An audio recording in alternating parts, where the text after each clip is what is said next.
Et si je m'étais plantée? Si j'avais fait une grosse erreur en conseillant à tous mes élèves de se tirer le tarot pour eux-mêmes? Et si, au contraire, fallait vraiment avoir systématiquement recours à un tiers neutre pour se tirer les cartes?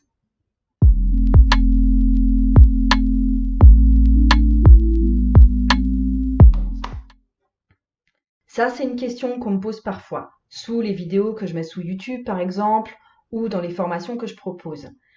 Si vous avez envie d'aller plus loin avec moi, avec mes méthodes pour se connaître soi-même et pour lire le tarot, je vous invite à souscrire à un cheminement gratuit en vidéo qui s'appelle Lis le tarot avec moi. Vous allez trouver ça en barre d'infos. Dans ma communauté, autour de mon activité de psychopraticienne et de tarologue, la question m'est posée assez souvent d'avoir le droit de lire le tarot pour soi, de se tirer les cartes pour soi-même. Et l'argument principal, c'est évidemment le manque de recul qu'on peut avoir, c'est-à-dire qu'on va être pris par nos propres émotions, on va pas être objectif du tout, on va avoir du mal à y voir clair. Et honnêtement, c'est tout à fait vrai. C'est absolument vrai tout ça, parce qu'une lecture de tarot qui est offerte par une autre personne, elle aura beaucoup plus de chances de vous apporter quelque chose que vous ne savez pas encore de vous ou de votre situation. Et si vous vous tirez les cartes à vous-même, il y a seulement certains tirages parfois qui vous donneront de vraies révélations là sur ce que vous vivez. Alors, si votre objectif c'est à chaque fois de vivre vraiment ce chamboulement intérieur, le mieux c'est de faire appel tout le temps à quelqu'un d'autre. Le truc, c'est que on peut se poser la question, est-ce que l'objectif pour vous, c'est à chaque fois un tremblement de terre émotionnel et une grande remise en question? Parce que franchement, pour ma part, c'est de loin pas toujours le cas.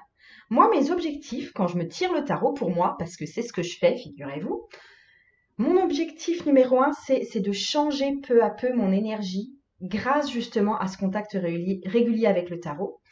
Et c'est aussi de développer du lien avec moi-même, dans le sens de me connaître chaque jour un peu mieux.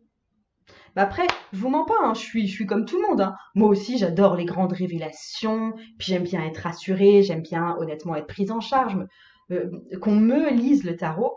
Moi aussi, j'ai envie de prendre des lectures de tarot avec des personnes qui semblent être mais super percutantes et qui le sont.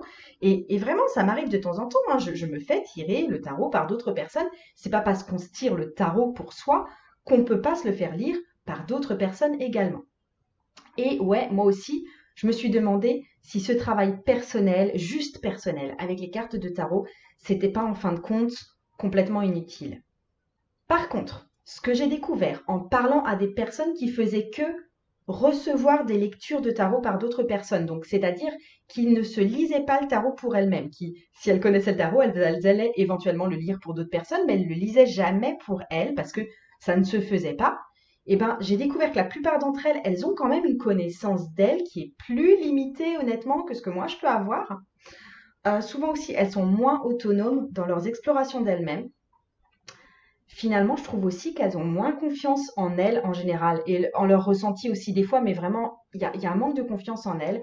Et donc, aussi, à chaque fois qu'elles font appel à un tiers pour une lecture, elles en attendent, mais énormément, quoi. Et en fait, il y a une différence dans la gestion du travail de soi, c'est-à-dire qu'elles sont plus dans la gestion de faire des gros pas, de passer des grosses étapes, d'avoir de grosses révélations, que dans le fait de se transformer soi-même sur une base quotidienne. Et ça, je dois avouer que c'est peut-être plus mon approche à moi.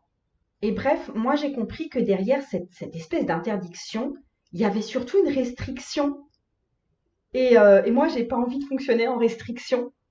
Donc, pour résumer, si vous aimez vous faire tirer les cartes par d'autres personnes, et si votre objectif c'est d'avoir à chaque fois des messages qui sont puissants, qui sont révélateurs, et dont vous avez sans doute vraiment besoin pour faire de vrais pas, alors vraiment oui, adressez-vous à quelqu'un de confiance et faites-vous faire un tirage de tarot.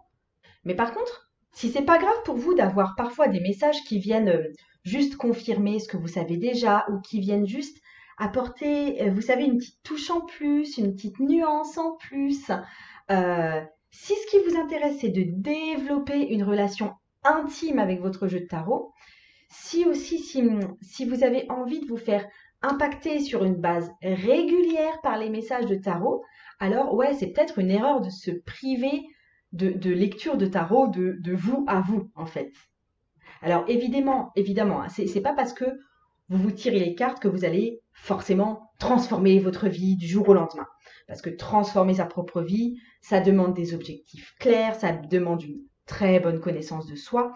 Donc, vous pouvez apprendre des choses sur vous en laissant le tarot vous guider, parfois même au quotidien. Mais si vous voulez vraiment avoir une vision en profondeur de vous et avoir des connaissances transformatrices, le meilleur pari, c'est de travailler sur ce que vous vous cachez à vous-même. C'est ce que j'appelle l'ombre. Non, c'est même pas ce que j'appelle. C'est pas un terme que moi j'ai inventé. C'est un terme qui est inventé par Jung. Donc l'ombre. Et pour ça, il n'y a rien de mieux, honnêtement, à mon sens, que de passer par l'outil tarot et évidemment une bonne méthode. Mais travailler sur soi, surtout quand on travaille seul sur soi, c'est pas forcément gratifiant d'emblée. Là, je pense que je vous apprends rien. Mais c'est le moyen aussi le plus efficace de vous modifier peu à peu sur le long terme. Parce que ça veut dire que vous êtes au contact de vous-même chaque jour. Et chaque événement que vous vivez dans le quotidien, il va être approprié et vous allez devenir toujours plus responsable de vos réactions. Et je vous donne un exemple, si vous avez suivi par exemple un tarot challenge, et bien votre travail sur vous, il s'approfondit dans ce cas chaque jour et au bout d'un mois, vous remarquez que vous êtes déjà un peu changé. Donc, même si vous n'avez pas au départ de grandes connaissances ou que même vous vous prenez pas trop au sérieux dans ce challenge, ben vous avancez quand même et c'est vraiment du pas à pas. La règle numéro 1 du travail en solitaire, c'est d'avoir une discipline et une méthode simple. Donc, une liste de questions, des cartes de tarot, un carnet. Et c'est ça ce que je vous apprends dans mon programme de groupe Cheminer dans mon ombre. Donc vous savez sans doute, si vous me suivez un peu, que les ventes, elles sont ouvertes en ce moment, mais elles seront fermées tout bientôt. Et là, c'est du coup un peu le tout dernier moment pour en profiter si vous regardez cette vidéo. Le lien est en barre d'infos. Et l'objectif de ce programme, c'est que vous deveniez vraiment capable de savoir décoder pourquoi vous agissez comme vous le faites. C'est aussi de prendre la responsabilité de ce que vous vivez. C'est aussi de vous servir du tarot pour aller vraiment gratter là où vous coincez, parce que c'est à ça que va servir le tarot.